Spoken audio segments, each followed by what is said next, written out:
Morning. आज मैं आपको कारक के बारे में बताना चाहूंगी।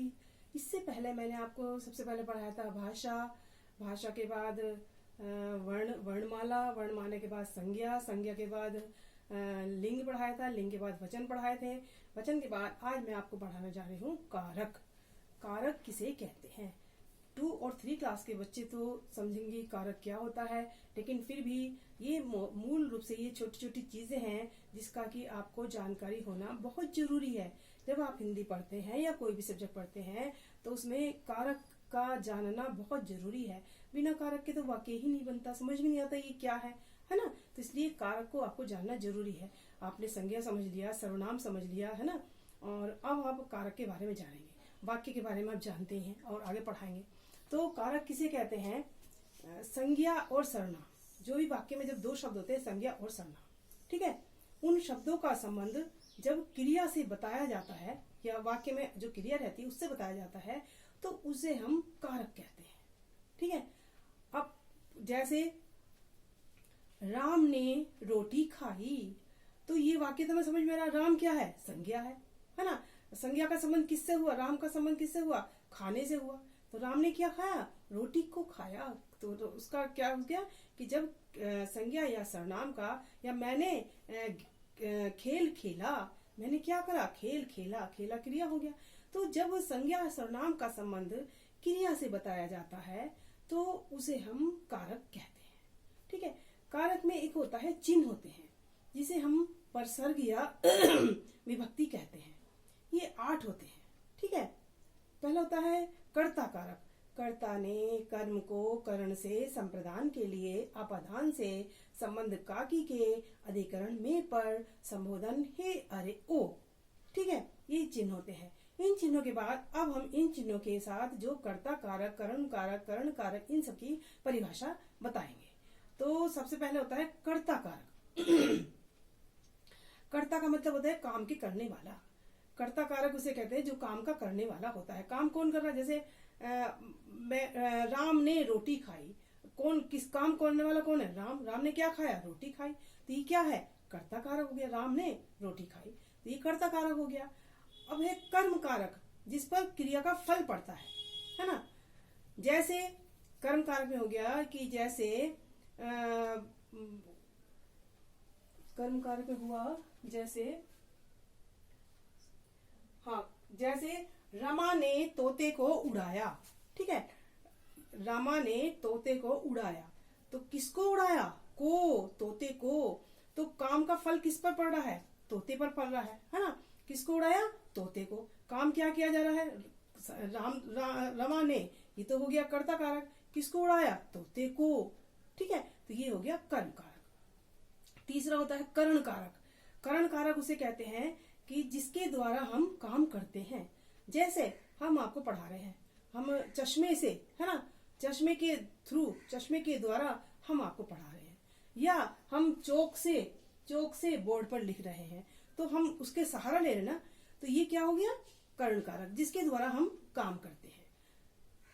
संप्रदान कारक, इसके बाद आता है चतुर्थी विभक्ति संप्रदान कारक। संप्रदान कारक होता है कि जिसके लिए काम करते हैं, है ना। तो उसने मैंने अपने बेटी के लिए फ्रॉक खरीदा, तो किसके लिए खरीदा? अपनी बेटी के लिए, जिसके लिए हम काम कर रहे हैं, वो संप्रदान कारक हो गया। फिर होता है अपादान कारक। अपादान कहते हैं जो चीज बिल्कुल अलग हो जाती है। जैसे पेड़ से पत्ता गिर गया, तो पेड़ से अलग हो गया। वह कुएं में गिर गया, तो ये क्या हो गया? ये अपादान, जो हमारी चीज से, हमारे से अलग हो गई, है ना। जो चीज में अलग की, जो पृथकता के बारे में बताता है, अलग के बारे में बताता है, अपादान कारक। इसके बाद आता है संबंध कारक। संबंध कारक में क्या होता है? जब 2 वस्तुओं का संबंध होता है। जैसे राम की पुस्तक मेरे पास है। किसकी पुस्तक? राम की। तो ये संबंध कारक हो गया। फिर इसके बाद आता है अधिकरण कारक। अधिकरण कारक उसे कहते हैं जब हमें जैसे किसी चीज का पता चलता है, क्रिया का फल जो है उसका स्थान क्या है ना। जैसे काम करने के वाले का स्थान क्या है। अब जैसे चिड़िया पेड़ पर बैठी है, चिड़िया का फल काम हो गया। चिड़िया कहाँ पर बैठी है? पेड़ पर। तो स्थान का नाम पता चल गया, है ना। तो कुएं में मेंढक है, तो पता चल गया कहाँ है? कुएं के अंदर है। तो ये अधिकरण कारक हो गया। संबोधन में क्या होता है, जब हम किसी को बुलाते हैं, पुकारते हैं, हे यहाँ आओ तो, अरे तुम्हारा नाम क्या, हम तुम्हारा नाम भूल गए, है ना। तो जिसमें हम बुलाते हैं, रोशनी कम ऑन, मेरे पास आओ। अच्छा, इसमें अधिकरण कारक में एक चिन्ह होता है, इस तरह से विराम दंडा और नीचे एक बिंदु होता है। तो अब हम आपको बोर्ड पे बता रहे हैं कैसे इसका परिभाषा है। ठीक है, कारक और विभक्ति। संज्ञा या सर्वनाम के जिस रूप से उसका संबंध क्रिया अथवा वाक्य के अन्य शब्दों से जाना जाता है उसे कारक कहते हैं। कारक की परसर्ग विभक्ति होती है, चिन्ह जो भी चिन्ह होते हैं उसको हम परसर्ग या विभक्ति बोलते हैं, है ना। सबसे पहला है कर्ता कारक, काम को करने वाला, जो काम का करने वाला होता है उसे कर्ता कारक बोलते हैं। जैसे बच्चा खेल रहा है, कौन खेल रहा है, बच्चा, काम कौन कर रहा है, बच्चा। कर्म कारक में क्या है, कर्म का प्रभाव, जब इसमें काम का प्रभाव पड़ता है। रमा ने तोते को उड़ाया, किसने तोते को उड़ाया, रमा ने। रमा ने तो कर्ता कारक हो गया, किसको उड़ाया, तोते को, ये काम कर रही है, इसलिए यहाँ पे क्या हो गया, को कर्म कारक हो गया। करण कारक, जिसके द्वारा काम किया जाए, है ना। जैसे हमने बताया था वह पेंसिल से लिखता है। संप्रदान कारक, जिसके लिए काम किया जाए, माँ बेटी के लिए फ्रॉक लाई। अपादान कारक, जहाँ वस्तु अलग होती है, हाथ से चौक गिरी।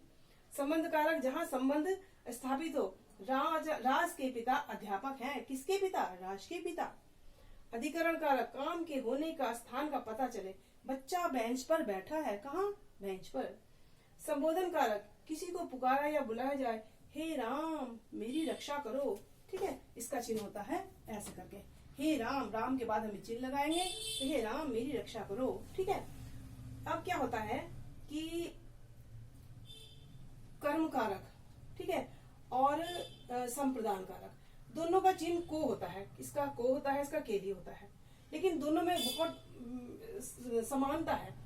अब इसमें है जैसे कर्म कारक, जिस पर काम का प्रभाव पड़ता है, ठीक है, और जिसके लिए काम किया जाता है। तो अब जैसे इसमें क्या है, काम का प्रभाव किस पर, काम का प्रभाव पड़ रहा कर्म पर, है ना। तो रीना ने फल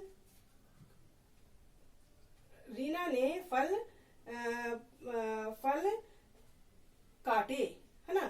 रीना ने फल को काटा, ठीक है। तो काम का प्रभाव किस पर रहा, फल को, किसको काटा, फल को। उसने अपने पिता को फल दिए, दोनों को आ गया, तो पिता को फल दिए यानी कि पिता के लिए फल दिए। तो ये दोनों चीज में यही अंतर होता है। तो बच्चों, आज आपको ये समझ में आ गया होगा कारक किसे कहते हैं, विभक्ति किसे कहते हैं, है ना। और आप अच्छी तरह से याद करिएगा, बार बार वीडियो देखिएगा तो आपको सब समझ में आ जाएगा। जरा सा दिमाग पर जोर डालना, और कोई ऐसी चीज कठिन नहीं होती है जो समझ में नहीं आती। एक बार नहीं, 2 बार नहीं, 3 बार नहीं, जरूर समझ में आएगी। ओके।